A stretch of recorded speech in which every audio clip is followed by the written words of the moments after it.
Febrer del 1993 a Liverpool. Es va cometre un dels assassinats més colpidors de la història recent. La prueba principal del juicio será este vídeo tomado por la cámara de seguridad de un centro comercial. Si veu com dos nens de 10 anys s'emporten el petit James Bulger de només 2. 30 anys després, la companyia Les Bèsties buscava un cas real per convertir en obra de teatre. Aquesta història tan terrible i aquells dos nois són els protagonistes de Dirty Boys. Una ficció que inaugurarà temporada al setembre al Teatre Acadèmia de Barcelona. Benvinguts a la 6ª edició dels Premis Teatre Barcelona. Que era una obra molt bona. Dirty Boys.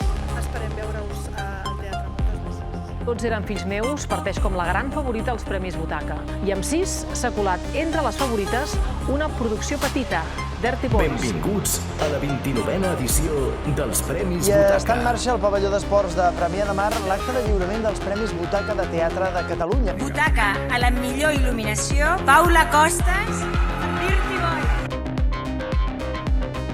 Butaca Fundació SGAE al millor text, Dirty Boys de Gerard Guix. I el Premi Butaca millor actor revelació és Martí Cordero per Dirty Boys. I la sorpresa de la nit de moment està sent una petita producció Dirty Boys que es va poder veure a l'Acadèmia i que aquest abril estarà a l'Off de la Villarroel i que ja porta 3 butaques. I el Butaca, el millor espectacle de petit format, és per Dirty Boys. Dirty Boys, amb 3 R's? Trobo que és potser la revelació dels premis. Ha estat el tercer espectacle més premiat als Butaca amb 4 guardons. Dirty Boys, que s'ha convertit en la tercera més guardonada de la nit. I que reestreneu aviat o d'aquí uns mesos. Recordeu que tornen amb Dirty Boys el 27 d'abril a la Villarroel.